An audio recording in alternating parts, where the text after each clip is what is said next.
Bon Jérémy, tu reprends la compétition, tu n'as pas joué le week-end dernier, ça fait du bien de reposer, j'allais dire, ses vieilles jambes, les jambes d'un garçon de quoi, 34, 35 ans? 35 ans.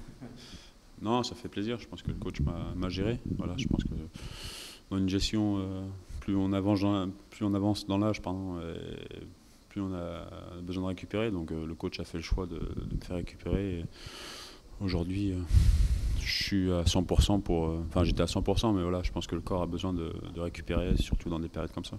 Surtout après les problèmes de genoux de l'année dernière, ça fait partie complètement du passé, ça va bien, ça craque plus, ça fait plus mal. Non, plus de douleur, plus rien.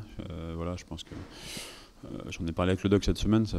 Et personne ne comprend pourquoi je joue. Donc voilà, aujourd'hui, je continue à prendre du plaisir. Et voilà, à donner du plaisir aux partenaires parce que c'est important de pouvoir donner mon expérience par rapport à tout ça. Quand tu dis personne ne comprend pourquoi je joue, c'est un miraculé ou quoi? Ouais, bah, apparemment, c'était. J'en ai parlé avec le doc, sur 20 docteurs de Ligue 1, Ligue 2, il n'y en a aucun qui me voyait sur le terrain cette saison. Donc pour moi, pas du bonus, mais voilà, je profite de la vie et c'est important de continuer à jouer au football. Donc c'est pour ça que tu te sens aussi très bien sur le terrain, parce que ta carrière derrière toi, parce que tu peux encore vivre un truc sympa, pourquoi pas une montée? Ouais, je pense que c'est important de bien se sentir dans l'équipe. C'est ce que je suis. Donc voilà. Après, pour la montée, on va pas non plus parler trop vite. L'ambition viendra au fur et à mesure des matchs et c'est important de prendre des points. Et après, on verra après la trêve où est-ce qu'on est situé, si on peut jouer les premiers rôles. Mais ça, je me pose pas de questions par rapport à ça et je pense que la force du groupe est là. Maintenant, il va falloir finir tambour battant sur les 5 derniers matchs du championnat. Il y a déjà Caen là qui se profile. C'est un peu charnière parce qu'eux, ils peuvent prendre un petit peu d'avance. Et puis il y a tellement d'équipes qui sont regroupées derrière qu'il est important d'aller chercher un résultat, pas perdre. Ouais, pour eux, c'est un match, je crois, à 6 points. Ils sont à 3 points devant nous. S'ils gagnent, ils nous mettent à 6 points. Si on gagne, on reviendra à égalité. Voilà. Mais nous, l'essentiel, c'est d'être costaud, d'être rigoureux, de prendre un point. Un point à Caen, ça serait un très bon résultat. Après, je sais qu'on a les capacités de gagner. On voit qu'on fait des bons matchs en ce moment et il faut concrétiser par tout ça, par une victoire et pour repartir de l'avant. Vous étiez resté un petit peu sur votre faim après le match de Niort. Là, je pense que la configuration du match sera tout autre. Eux, ils vont attaquer, il y aura des espaces, ça sera plus intéressant forcément. Ouais, attaquer, je sais pas, parce que c'est une équipe qui joue pas mal derrière et joue pas mal en contre aussi. Donc à nous d'être vigilants.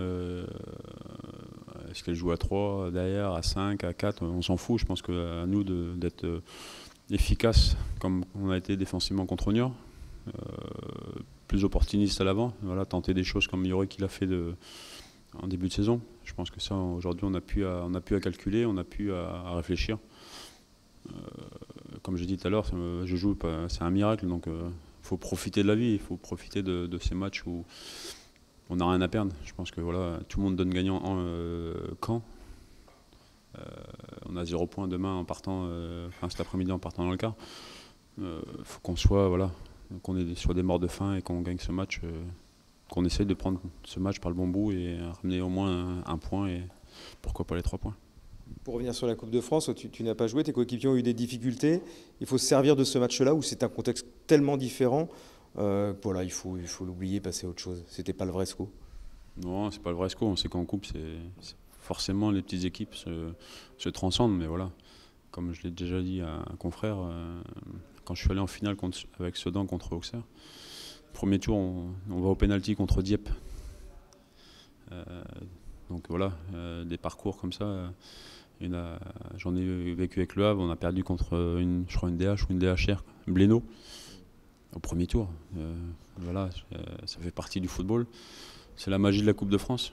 Et c'est ça qui fait vivre les clubs amateurs aussi. Donc il faut avoir du respect pour eux aussi.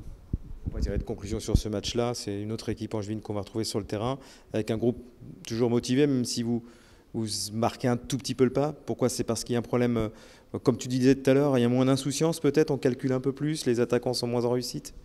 Ouais, je pense que voilà, faut pas calculer. On tire sur les attaquants, mais il n'y a pas que. Aujourd'hui, on a un groupe. Il faut que tout le monde tire vers le haut. Je pense que c'est important de... Voilà, le copain il est pas au mieux en ce moment, et ben, il faut l'aider. Il faut courir pour lui, il faut se mettre le cul par terre pour lui. Il faut faire les efforts ensemble.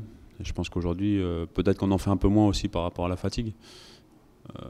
Même si on a une période où on récupère beaucoup, mais manque de soleil. Voilà, faut dire qu'on a été depuis le début de saison au taquet depuis le début. Et il y a aussi peut-être une fatigue psychologique. Donc cette victoire à Caen, je l'espère, nous fera repartir de l'avant et finir les 4 derniers matchs après Caen du mieux possible. Et on verra à la trêve comment on est situé par rapport à ces équipes-là. Merci Jérémy, bon match demain. Merci.